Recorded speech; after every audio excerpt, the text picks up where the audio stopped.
Տեսեք, երբ որ ասում են միջանձնային փոխանցումներ, դա կարծում եմ մոլորեցնող ձևակերպում է, որովհետև խոսքը ուղղակի փոխանցումների մասին չի, փոխանցումներ կարող են տարբեր նպատակներով։ Այդ թվում փոխանցում միջանձնային կարող է լինել օրինակ բնակարանի վարձավճարի դիմաց, որը որ որևէ կապ չունի շեմերի հետ եւ ինչպես նախկինում, այնպես էլ հիմա դա հարկվող եկամուտ է ու անկախ որևէ շեմից հայտարարագիր պետք է ներկայացվի եւ վճարվի համապատասխան հարկերը։ Խոսքը գնում է նվիրատվությունների կամ փոխառությունների կամ նման գործարքների, որը նախկինում հայտարարագրման ենթակա են, բայց նոր փոփոխություններով նախ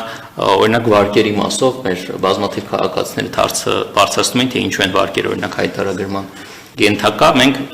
իսկական ֆինանսների նախարարությունը կառավարությունը վերացրել է այդ պահանջը եւ այսուհետ նրանք կարիք չունեն հայտարարել օրինակ վարկերը, ստացված վարկերը։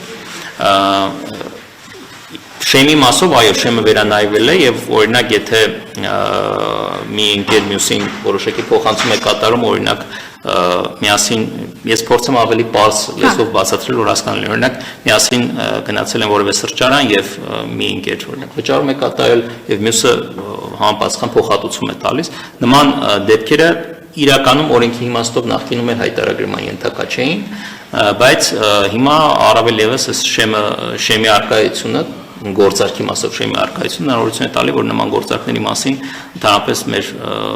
քաղաքացիներն չանհանգստանան։ Դա 1 միլիոն է կարող։ Այո, գործարքի մասով մինչև 1 միլիոն։ Սա եւս մեկ անգամ ցույց է տալի, թե ինչքան ապատեղեկատվություն է շրջանառվում այս թեմայով մեդիա դաշտում, ինչքան մանիպուլատիվ տեղեկատվություն կար եւ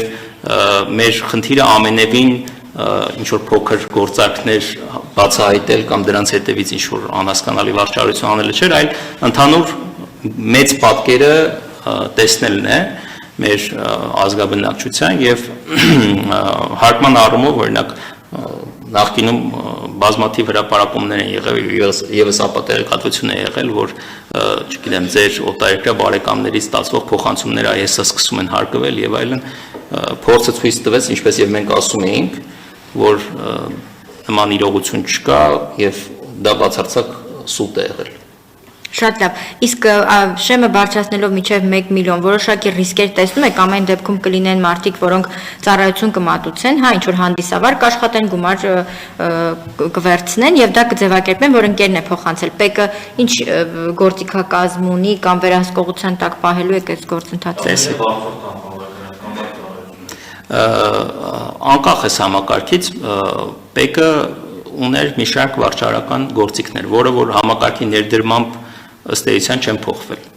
Մեր վարչարական գործիքակազմը, ինչպես նախկինում, այնպես էլ հիմա կա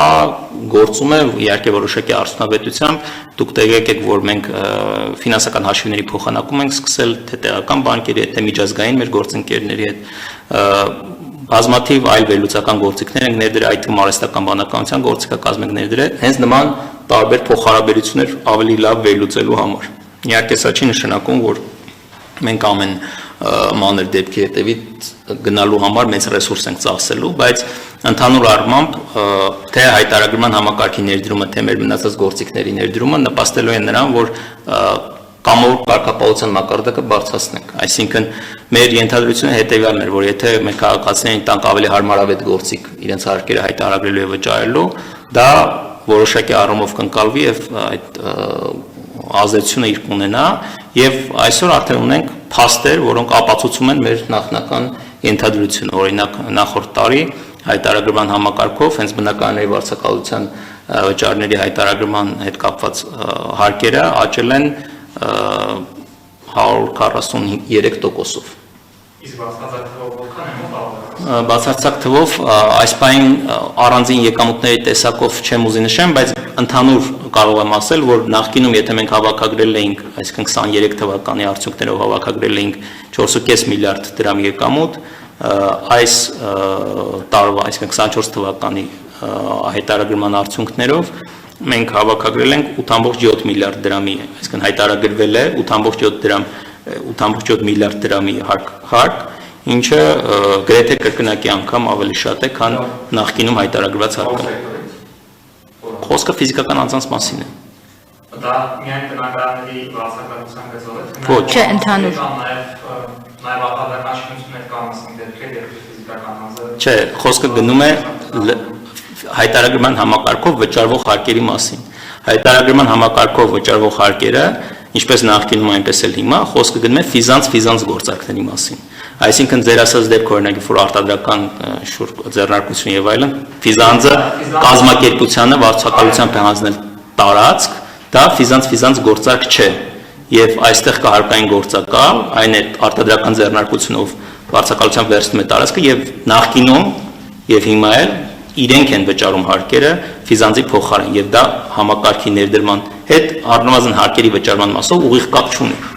ամբողջությամբ շատ է ունեցել դիմումներ, բազալանման դիմումները եւ